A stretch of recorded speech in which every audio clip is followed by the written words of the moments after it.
दोस्तों, तेनालीराम के बारे में आपने खूब सुना होगा कि कैसे वो अपनी चतुराई से बड़ी समस्या को भी चुटकियों में हल कर देते थे।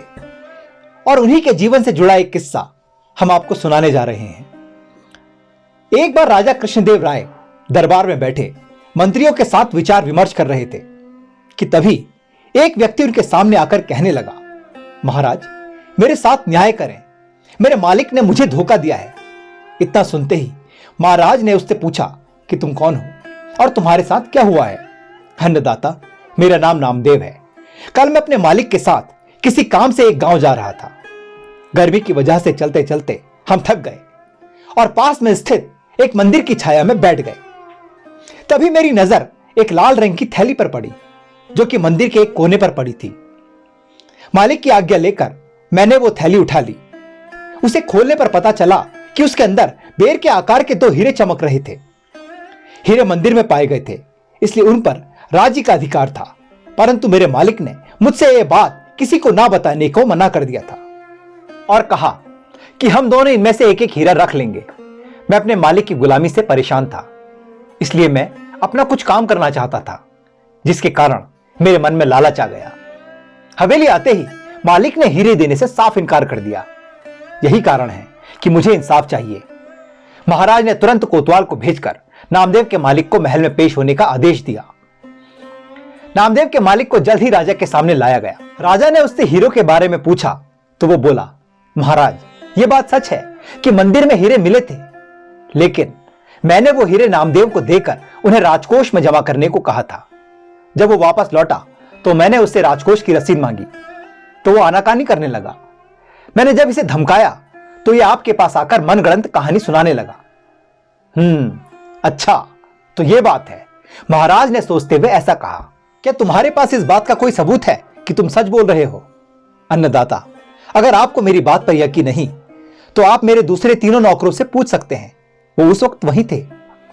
उसके बाद 3 नौकरों को राजा के सामने लाया गया। तीनों ने नामदेव के खिलाफ गवाही दी। महाराज 3 नौकरों और मालिक को वहीं बिठाकर अपने विश्राम कक्ष में चले गए और सेनापति तेनालीराम महामंत्री को भी इस विषय में बात करने के लिए वहां बुलवा लिया। उनके पहुंचने पर महाराज ने महामंत्री से पूछा, आपको क्या लगता है, क्या नामदेव झूठ बोल रहा है? जी महाराज, नामदेव ही झूठा है। उसके मन में लालच आ गया होगा और उसने हीरे अपने पास ही रख लिए होंगे। सेनापति ने गवाहों को झूठा बताया। उसके हिसाब से नामदेव सच बोल रहा था। तेनालीराम चुपचाप खड़े होकर सबकी बातें सुन रहे थे। तब महाराज ने उनकी ओर देखते हुए कहा और राय मांगी। तेनालीराम बोले, महाराज, कौन झूठा है और कौन सच्चा, इस बात का अभी पता लग जाएगा, परंतु आप लोगों को कुछ समय के लिए पर्दे के पीछे छुपना होगा। महाराज इस बात से सहमत हो गए क्योंकि वो जल्दी से जल्दी इस मामले को सुलझाना चाहते थे, इसलिए पर्दे के पीछे जाकर छुप गए। महामंत्री और सेनापति मुंह सिकोड़ते हुए पर्दे के पीछे चले गए। अब विश्राम कक्ष में केवल तेनालीरामा ही दिखाई दे रहे थे। अब उन्होंने सेवक से कहकर पहले गवाह को बुलवाया। गवाह के आने पर तेनालीराम ने पूछा, क्या तुम्हारे मालिक ने तुम्हारे सामने नामदेव को हीरे दिए थे? जी हां। फिर तो तुम्हें हीरे के रंग और आकार के बारे में भी पता होगा।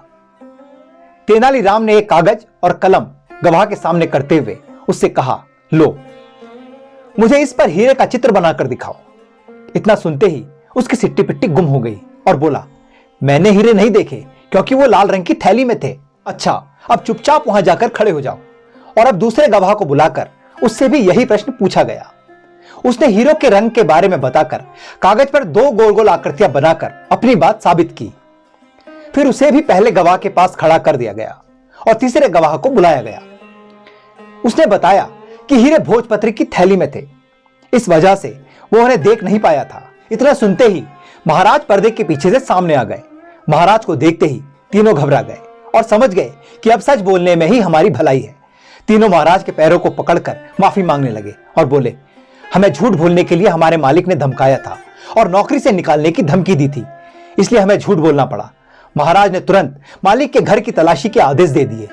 तलाशी लेने पर दोनों हीरे बरामद कर लिए गए।